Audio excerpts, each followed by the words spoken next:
ठीक। अब बलिया जनपद की बात करें, ख़ास तौर पे बलिया जनपद का बेलथरा रोड विधानसभा क्षेत्र, जिस क्षेत्र से भारतीय जनता पार्टी से विधायक धनंजय कनौजिया आते हैं, हमारे बीच में है, हमारे सामने है।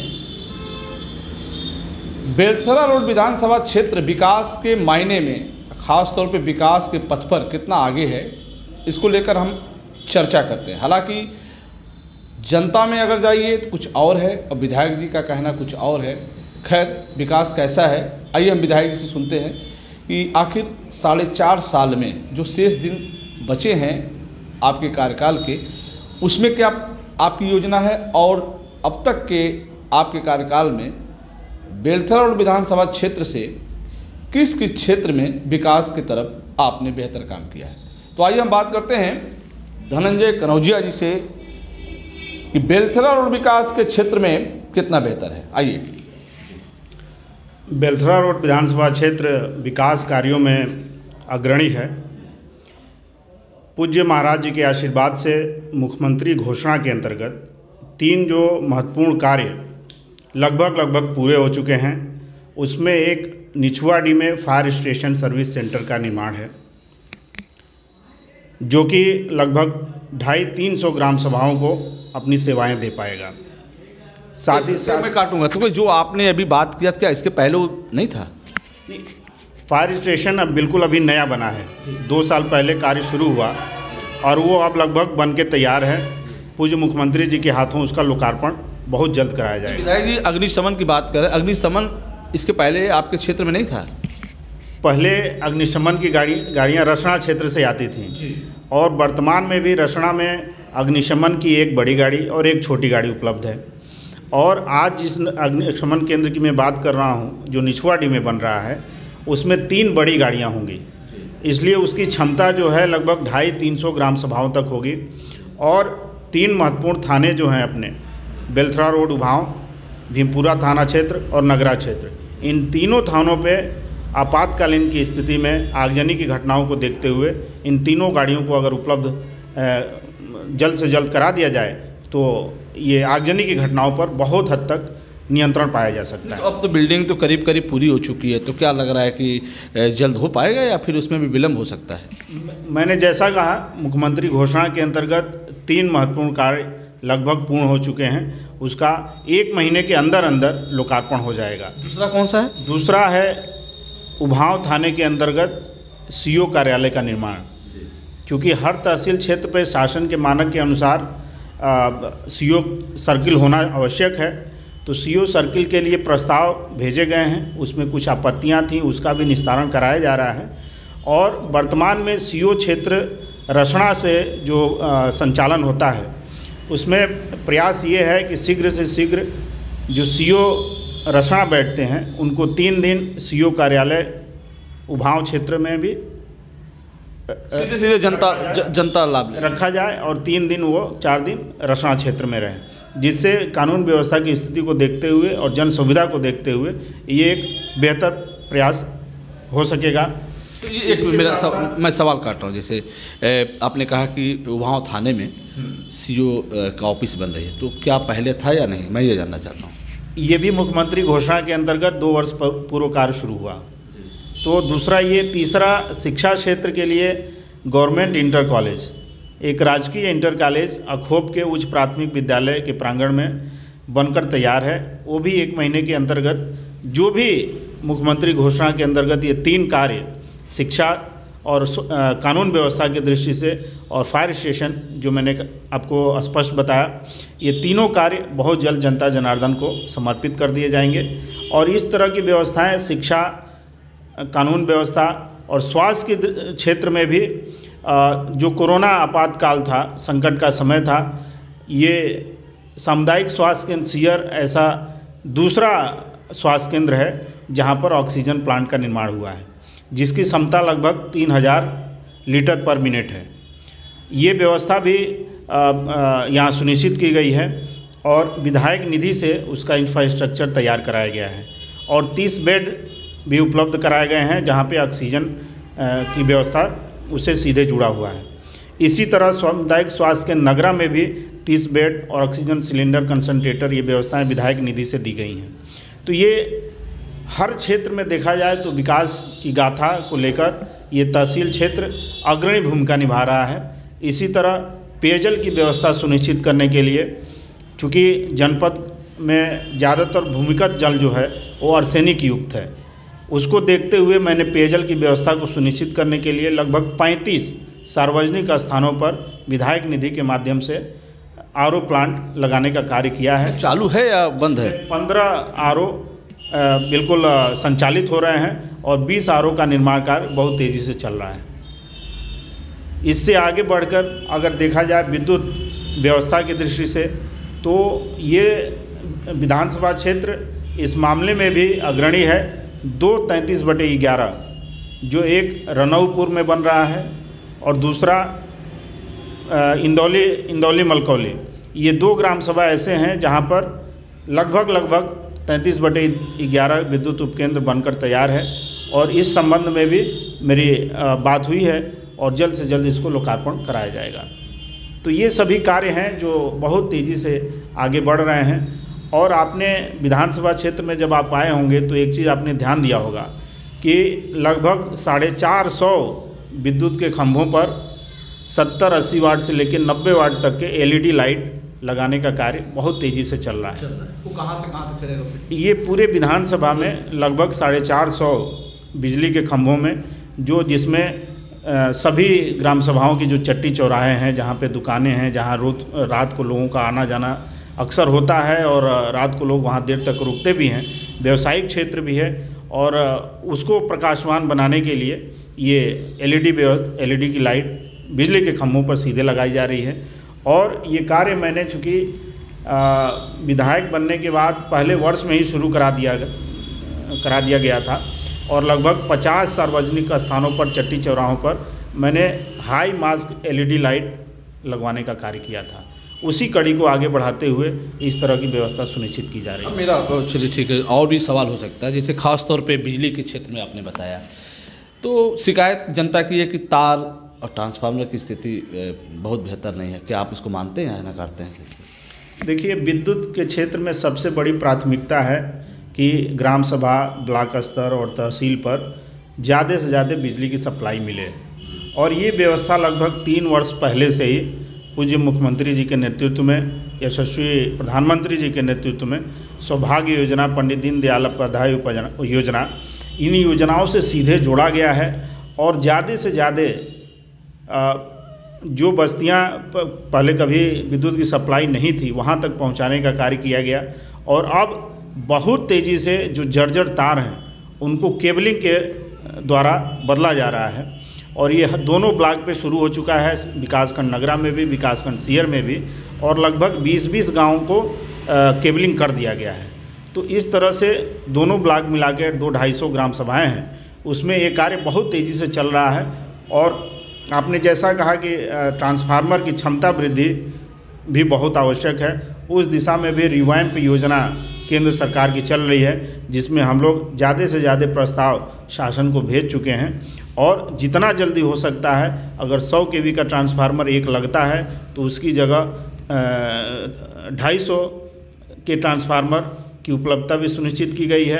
और 63 kV पे अगर 100 kV लगता है तो 63 kV 25 kV की जहां आवश्यकता है पहले से लगा है वहां चला जाएगा, और 25 kV अगर हटता है तो जहां पे 25 kV की आवश्यकता है वो 10 kV की हटाकर 25 kV लगाई जाएगी। तो ये सारी व्यवस्थाएं रिवाइम्प योजना से बहुत तेज़ी से आगे बढ़ाई जा रही हैं, और ये सुनिश्चित किया जा रहा है कि हर तहसील क्षेत्र, जनपद क्षेत्र और पूरा प्रदेश इस विद्युत की व्यवस्था से सुनिश्चित हो, सुदृढ़ हो, इसके लिए संकल्पित होकर प्रदेश सरकार कार्य कर रही है। अच्छा, मेरा और सवाल है, ठीक है, आपके प्रयास से नगर पंचायत का दर्जा मिला, नगर पंचायत बना, ठीक है, लेकिन 20 सालों के अगर हम फोकस करें खासतौर पर नगरा बाज़ार की, आज भी नगरा थाने से जो बाज़ार में आती है नगरा, आज भी वो सड़क ठीक से नहीं बन पाई। लगता है आपकी नज़र उस पर नहीं पड़ पाई, क्या है इस पर?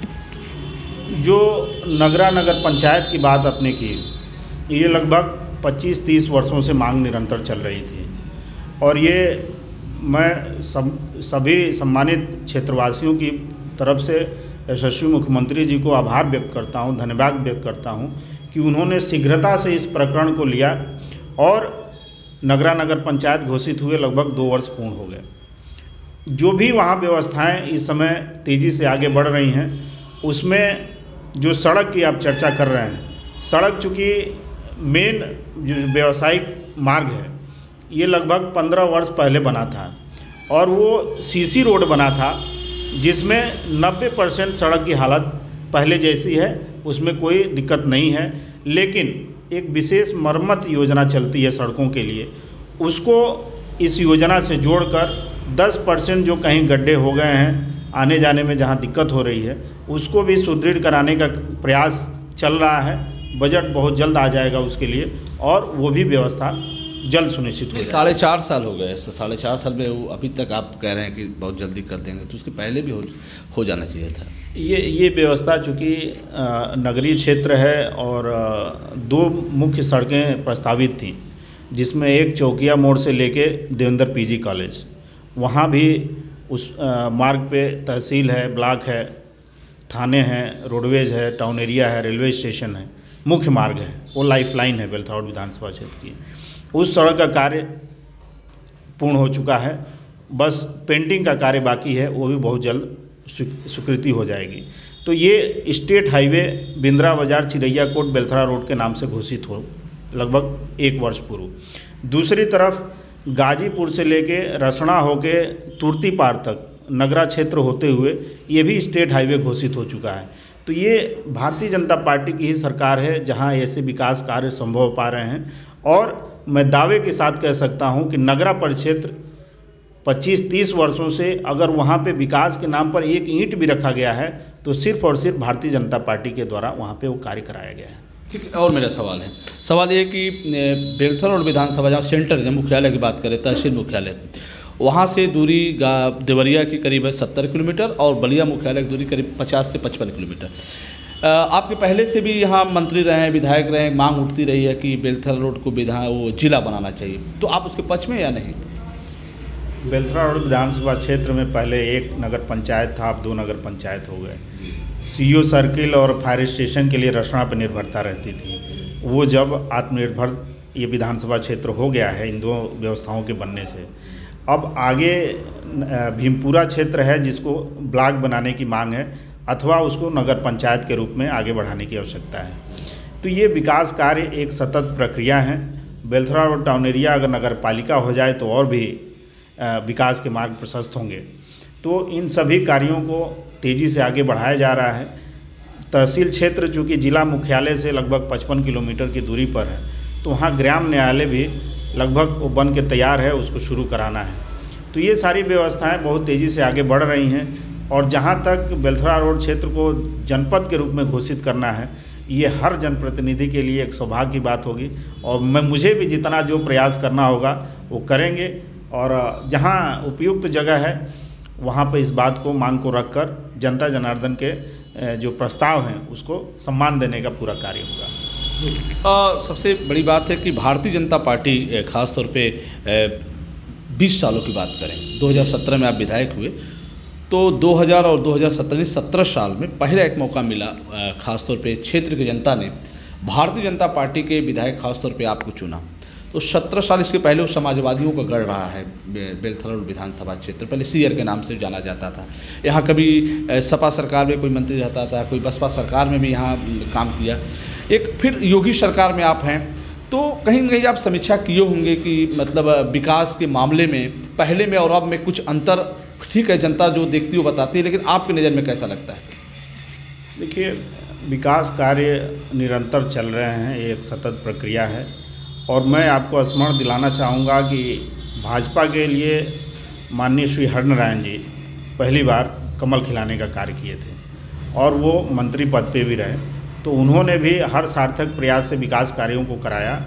अब चूँकि इधर 2000 से लेकर 2017 तक सपा बसपा की सरकार रही, जिन्होंने पूरी तरह से विकास कार्यों को ठप कर दिया। सिर्फ तहसील क्षेत्र 1990-95 में बना था, तहसील बना था, उसके बाद कोई ऐसा कार्य नहीं हुआ जो हम कह सकते हैं कि विकास के लिए विकास कार्यों की श्रेणी में आता है।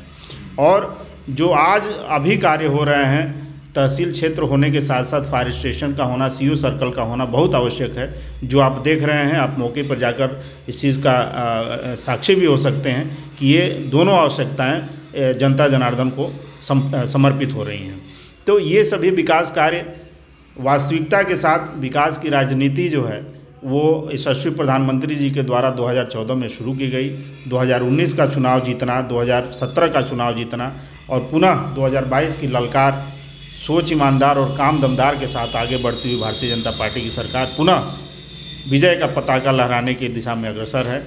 मैं समस्त जनता जनार्दन को भी आज धन्यवाद ज्ञापित करूँगा कि उन्होंने विकास की राजनीति को चुना है, परिवारवाद और जातिवाद को आड़े हाथों लेते हुए उन्हें नकारने का कार्य किया है। एक सवाल और है, खासतौर पे गांव की जनता की बात करें, विधायक जी, प्रधानमंत्री आवास की बात करें या फिर मनरेगा की बात करें या फिर शौचालय की बात करें, तो जो प्राथमिकता है आपकी सरकार की कि घर घर में शौचालय हो और लोगों का अपना आवास हो, गरीबों का, तो उस क्षेत्र में कैसा काम हुआ आपके क्षेत्र में?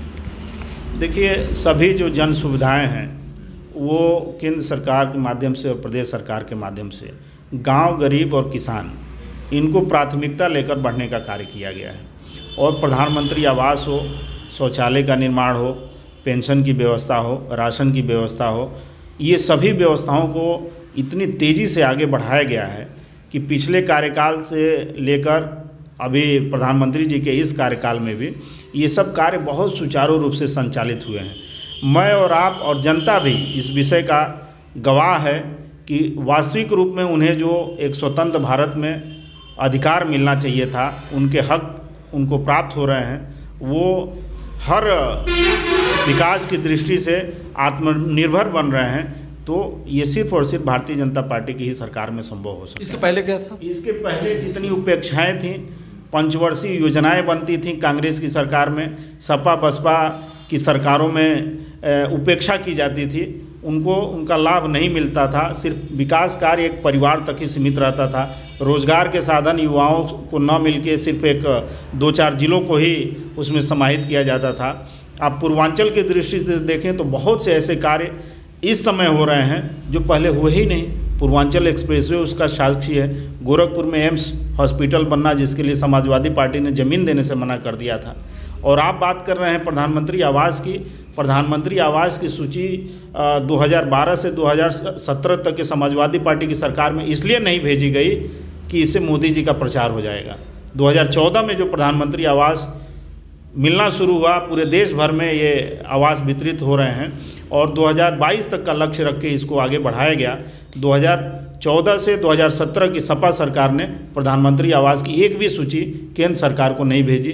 तो इस प्रकार की उनकी नकारात्मक जो राजनीतिक कार्यशैली रही है, सिर्फ परिवार को लाभ देने की एक जो राजनीति रही है, वो सामाजिक रूप से कभी भी जनता जनार्दन से नहीं जुड़ पाए। और यही वजह है कि आज वो कांग्रेस की जो स्थिति है वही स्थिति सपा और बसपा की भी होने जा रही है। आपका क्षेत्र खासतौर पे बेलथल रोड क्षेत्र, चाहे नगरा की बात करें या फिर बेलथल रोड की बात करें, व्यापारियों का ज़्यादा यहाँ देखा जाता है।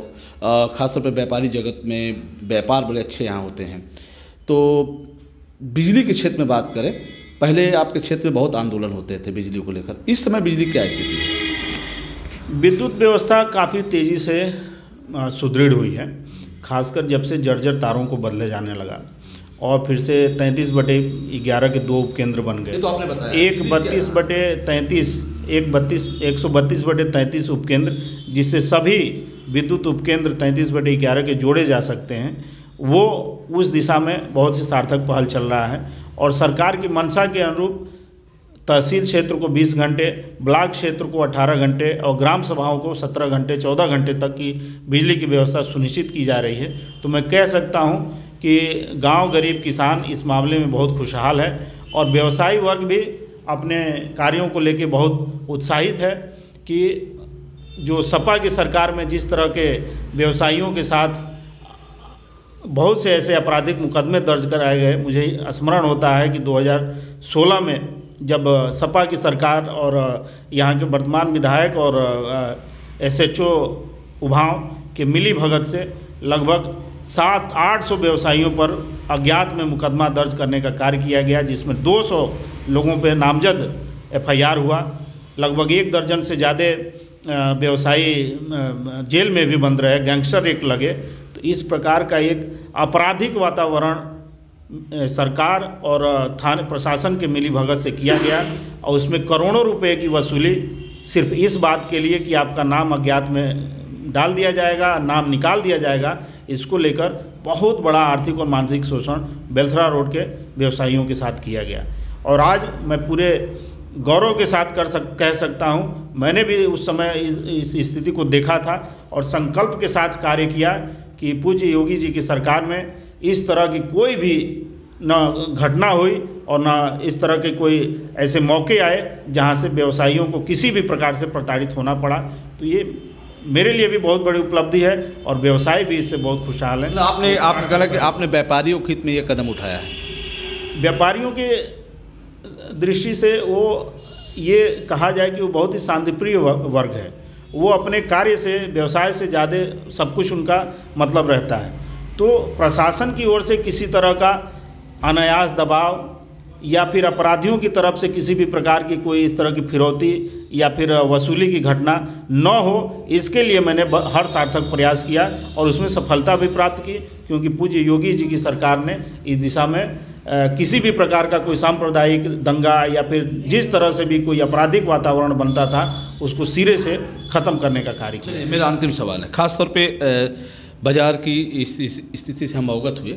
गांव की सड़कों की क्या हालत है? बिजली, पानी, सड़क गांव में, आप ऐसे गांव में जाएंगे, आज भी आज़ादी के बाद कुछ ऐसे गांव हैं जहां चलने लायक सड़क नहीं बनी। तो क्या मैं गलत कह रहा हूं या? मुझे स्मरण होता है एक सड़क जो आज़ादी के बाद से अब तक नहीं बनी, उसमें एकमात्र सड़क थी लखुबरा बराइच मार्ग।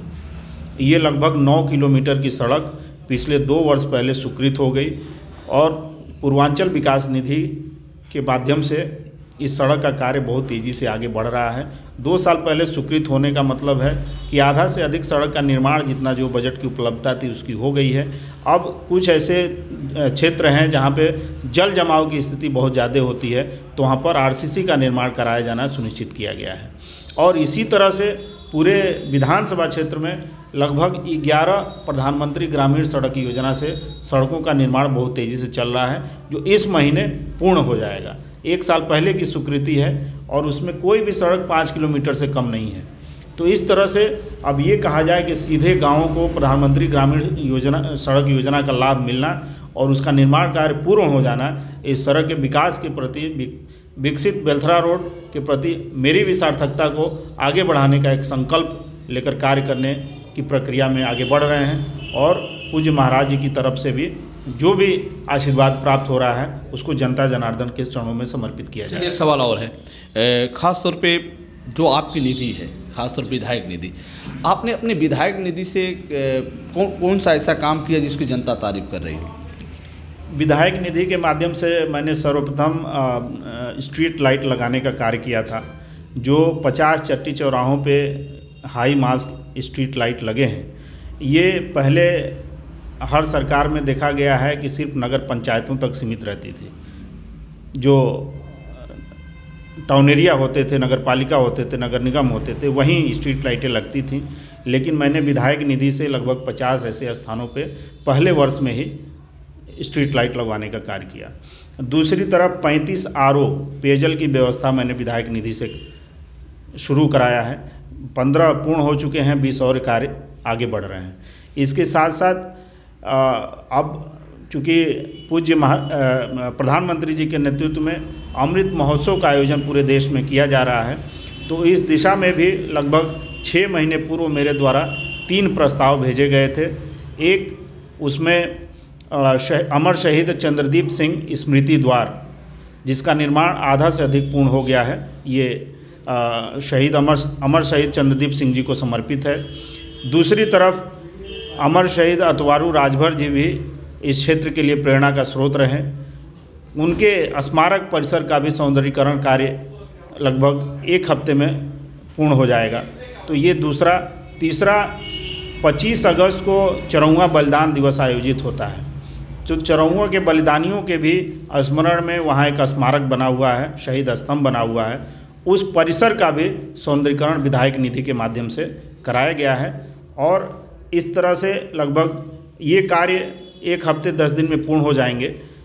सर्वप्रथम मैंने विधायक निधि के माध्यम से अमर शहीद राम प्रवेश स्मृति द्वार भी तुर्तीपार चौराहे पर बनाने का कार्य किया था, जो 2018 में युद्ध के 2018 में आतंकवादियों के द्वारा शहीद हुए थे। तो उनके स्मरण में उनके परिवार के मांग पर एक स्मृति द्वार मैंने उस समय तत्काल स्वीकृत कराने का कार्य किया और विधायक निधि से वो निर्माण कार्य पूर्ण हुआ था। तो आपका विधायक निधि से जो आपने फोकस किया खास तौर पे, दोस्तों हम बेलथल और विधानसभा क्षेत्र के धनंजय कनौजिया से जो विधायक हैं यहाँ से उनसे हमारी बातचीत हो रही थी। आप उनके क्षेत्र में क्या हुआ, किस क्षेत्र में बेहतर काम हुआ, सारी चीज़ों पे चर्चा हुई। अब तक की खबरों बस इतना ही। नमस्कार। ठीक है, बहुत बहुत धन्यवाद विधायक जी। मेरी शुभकामना है कि 2022 के चुनाव में आप बेहतर प्रदर्शन करें और खास तौर पे भारतीय जनता पार्टी की जो नीति है उसको बेहतर लेकर चले। अब तक की जनता ने बहुत आपको सम्मान दिया, आगे भी देती रहे, यही मेरी शुभकामना है। बस आखिरी